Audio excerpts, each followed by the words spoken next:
Hi hello నమస్తే welcome to our channel friends. So ఈరోజు వీడియోలోకి వెళ్ళిపోయే ముందు ఒక చిన్న రిక్వెస్ట్. మీకు కనుక ఈ స్టోరీ నచ్చుతున్నట్టయితే ఒక లైక్ కొట్టండి, అలాగే సబ్స్క్రైబ్ చేయడం మాత్రం మర్చిపోకండి ప్లీజ్. అండ్ ఒక చిన్న కామెంట్ ముక్క. సో ఎపిసోడ్లోకి వెళ్తే షటప్ నందిని అని కోపంగా అరిచాడు తరుణ్. అతని గొంతు టంగుమని ఒక ఇనుప వస్తువు మోగినట్టుగా ఆమె చెవుల్లో దూసుకుపోయింది. ఆ స్వరంలోని కోపం చూడగానే నందిని తిరిగి మాట్లాడలేకపోయింది. ఆమె కన్నులు భయంతో కన్నీటిని కురిపించాయి. ఆమె సైలెంట్గా ఉండడం చూసిన తరుణ్కి ఆమె భయపడిన విషయం అర్థమైంది. వెంటనే కోపం నుండి తేరుకొని ఐఎమ్ సారీ అని అన్నాడు. అయినా కానీ నందిని ఏమీ మాట్లాడలేదు, ఎలాంటి రియాక్షన్ ఇవ్వలేదు. దాంతో మళ్ళీ తరుణే మాట్లాడుతూ నందిని నందిని అని పిలిచాడు ప్రేమగా. అని చిన్నగా జవాబిచ్చింది ఆమె కన్నుల నుండి జారిన కన్నీటిని తుడుచుకొని.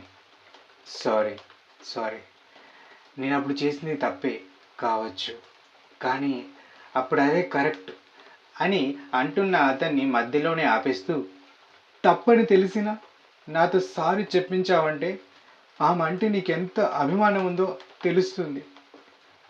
ఇంకా నాతో మాట్లాడడం దేనికి, ఉంటున్నా, బాయ్ అని చెప్పి అతను చెప్పడానికి ఛాన్స్ ఇవ్వకుండా ఫోన్ కట్ చేస్తూ ఉంటుంది. అది గమనించిన తరుణ్, నందిని ప్లీజ్ ఒక్కసారి నేను చెప్పేది విను అని అన్నాడు. అతి కష్టం మీద వస్తున్న దుఃఖాన్ని ఆపుకొని, ఏం చెప్తావు తరుణ్, ఇంకేం చెప్తావు, ఇంకా ఎంతలా నా మీద అరుస్తావు? ఇన్ని రోజుల మన రిలేషన్లో నువ్వు నన్ను కనీసం గట్టిగా ఒక మాట కూడా అనలేదు. కానీ నిన్న ఆమె చెప్పింది నమ్మి నన్ను ఆమెకి సారీ చెప్పమన్నావు. ఈరోజు ఎందుకు అలా చేసావని అడిగితే నా మీదే ఇంతలా అరిచావు. ఇప్పుడే ఇలా ఉంటే ముందు ఆమె చెప్పింది విని నన్ను కొట్టమని నమ్మకం ఏంటి అని ఆమె అనగానే అటువైపు తరుణ్ చిన్నగా బాధ కలిసిన స్వరంతో, నేనెందుకు అలా చేస్తాను నందిని, నువ్వంటే నాకు ఎంత ఇష్టమో నీకు తెలియదా, నువ్వు నా ప్రాణం అని అన్నాడు. నందిని వెకిల్ నవ్వులు నవ్వి, తెలుస్తుంది తరుణ్, నేనంటే నీకు ఎంత ఇష్టమో నిన్ననే తెలిసింది, ఈరోజు ఇంకా బాగా తెలిసింది.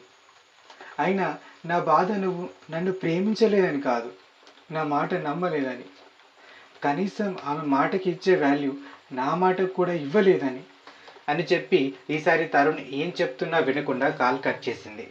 ఫోన్ పక్కన పడేసి దిండు మీద తలపెట్టుకొని మూగుగా రోధించసాగింది.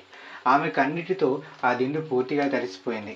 నందిని పరిస్థితి ఇలా ఉంటే అటువైపు తరుణ్ పరిస్థితి ఇంకా దారుణంగా ఉంది. నందిని కాల్ కట్ చేయడంతో వెంటనే ఆమెకు కాల్ చేస్తున్నాడు కంగారుగా అతను ఎన్నిసార్లు ఫోన్ చేసినా నందిని లిఫ్ట్ చేసి మాట్లాడడం లేదు. అని కోపంతో అరుస్తూ ఆ చేతిలోని ఫోన్ని పక్కన పడేశాడు. ఏమైంది నందిని, ఎందుకు ఇంత చిన్న విషయాన్ని ఇంతలా లాగుతున్నావు అని తనలో తానే అనుకొని పక్కన పడేసిన తన ఫోన్ని మళ్ళీ తీసుకున్నాడు. నందిని తిరిగి కాల్ చేసిందేమో అన్న ఆశతో స్క్రీన్ వైపు చూశాడు. కానీ అతని ఆశలు అన్నీ అడియాశలే అయ్యాయి. నిన్నటి నుండి ఆమెతో సరిగ్గా మాట్లాడకపోవడం, మాట్లాడినా ఇలా మాటలు యుద్ధంతోనే సరిపోవడం వల్ల తరుణ్ మనసులో లేదు. అందుకే బెడ్ పై నుండి లేచి, ఇక ఇలా అయితే కాదు, డైరెక్ట్గా వెళ్ళి మాట్లాడితే కానీ ఇది తేలదు అని బైక్ కీస్ పట్టుకొని రూమ్ నుండి బయటకు వచ్చాడు. అప్పుడే అతని రూమ్మేట్ ఎదురయ్యాడు. అతను తరుణ్ వైపు చూసి, నీకోసం ఎవరో బయట వెయిట్ చేస్తున్నారు అని చెప్పాడు. నా కోసమా, ఎవరబ్బా అని తనలో తానే అనుకొని, సరే నువ్వెళ్ళు అని అతనితో చెప్పి అక్కడి నుండి ముందుకు కదిలాడు తరుణ్. జగదీశ్వరీదేవి మాలిక లోపల ఏం మాట్లాడుకుంటున్నారో అర్థం కాక కమల మరియు సుభద్ర టెన్షన్గా ఒకరి ముఖాలొకరు చూసుకుంటున్నారు. ఇటు లోపల జగదీశ్వరీదేవి తన బీరువా ఓపెన్ చేస్తూ, అక్కడ కూర్చో మాలిక అని అన్నది బెడ్ వైపు వేలుతో చూపిస్తూ. ఆమె ఏం చేయాలనుకుంటుందో ఏం చెప్పాలనుకుంటుందో అర్థం కాక బిత్తిరి చూపులు చూస్తూ అక్కడే కూర్చుంది మాలిక. మాలిక చూపులు ఇప్పుడు జగదీశ్వరి వైపే ఉన్నాయి. జగదీశ్వరీదేవి వెనక్కి తిరిగి మాలిక వైపు ప్రేమగా చూసింది. ఇప్పుడు ఆమె చేతిలో ఒక గ్రీన్ కలర్ చీర తలతలా మెరుస్తుంది. ఆ చీర మీద అక్కడక్కడ పొదిగిన బంగారు రంగు మెరుగులు ఆ చీర ఎంత విలువైందో చెప్తున్నాయి. ఒక చేతిలో చీర పట్టుకొని రెండో చేతితో తన చక్రాల కుర్చీని ముందుకు తోసుకుంటూ మాలికకు ఎదురుగా వచ్చి ఆగింది ఆమె. మాలికకు ఇప్పటికీ కూడా జగదీశ్వరీదేవి మనసులోని ఆలోచన ఏంటో అంతు చిక్కడం లేదు. అయోమయంగా తన వైపే చూస్తున్న మాలిక వైపు చూసి చిన్నగా నవ్వి, ఇది తీసుకో మాలిక అని మాలిక చేతిలో చీరను పెట్టింది జగదీశ్వరీదేవి. వెంటనే మాలిక తన చేతుల్లోని చీరను మళ్ళీ జగదీశ్వరికి అందిస్తూ, వద్దు మేడం, ఇది ఇంత కాస్ట్లీ చీర నాకెందుకు, వద్దు అని అన్నది కంగారుగా. మళ్ళీ జగదీశ్వరీదేవి దాన్ని ఆమె ఒడిలో పెడుతూ, మాలిక, ఎన్ని రోజులు మా ఇంట్లో పనిచేస్తావు, దానికి బదులుగా ఇస్తున్నా. అంతేకాని నా హోదాని చెప్పుకోవడానికో లేకపోతే నా అంతస్తును నీ ముందు పెంచుకోవడానికో కాదు అని సముదాయించింది. అలా అయితే ఇంకేదైనా తక్కువ ధర చీర ఇవ్వండి, అంతేగాని ఇంత ఖరీదైన చీర మాత్రం నేను తీసుకోను. ఎందుకంటే మీ ఇంట్లో నేను సంవత్సరాలుగా పని చేయలేదు ఇది తీసుకోవడానికి. నేను పనిచేసింది జస్ట్ ఒక 20 రోజులు మాత్రమే అని అన్నది చాలా మర్యాదగా మాలిక.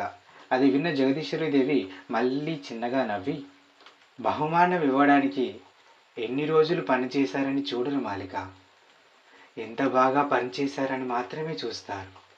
అంతే. నేను మాట్లాడింది తప్ప, నువ్వే ఆలోచించు అని తెలివిగా పలికింది. ఆమె మాటలకు తిరిగి మాట్లాడలేకపోయింది మాలిక. మౌనంగా అలానే చూస్తూ ఉండిపోయింది. ఆమె జవాబు అర్థం చేసుకున్న జగదీశ్వరీదేవి, ఇక ఇది తీసుకో, మళ్ళీ నువ్వు వచ్చే రోజు దీన్ని కట్టుకొని రావాలి, సరేనా అని చిన్నగా ఆర్డర్ వేసింది. మాలిక ఆమె మాట తీసేయలేక, సరే మేడం అని తలాడించింది. మంచిది అని ప్రేమగా మాలిక తల మీద చేయి వేసి నిమిరి, బయట ఉన్న వాళ్లకు దీని గురించి తెలిస్తే రచ్చ రచ్చ అవుతుంది, వెంటనే దీనిని ఇందులో పెట్టుకో అని చెప్పి పక్కనే ఉన్న ఒక కలర్ కవర్ ఇచ్చింది. మాలిక సరైనట్టుగా తలాడించి ఆమె చెప్పినట్టుగానే చేసింది. ఆ కవర్కి పైన ఉన్న కలర్ వల్ల లోపల ఏముందో బయటకు కనిపించడం లేదు. సరే ఇక పద అని మాలిక్ ముందుకు నడిచింది జగదీశ్వరీదేవి.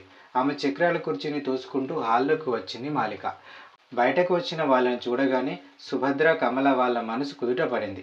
కానీ మాలిక చేతిలోని కవర్ని చూడగానే వాళ్ళలోని ఆతృత ఇంకా పెరిగింది. అదే ఆతృతతో, మాలిక, ఏంటి ఆ కవర్లో అని అడిగింది సుభద్ర.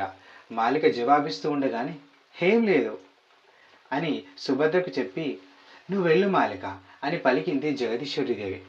సరే మేడం, మళ్ళీ వస్తా అని జగదీశ్వరీదేవికి దగ్గర సెలవు తీసుకొని అక్కడి నుండి వెళ్ళిపోతుంది మాలిక. వెళ్తున్న మాలిక వైపే చూస్తున్నారు ఇద్దరు.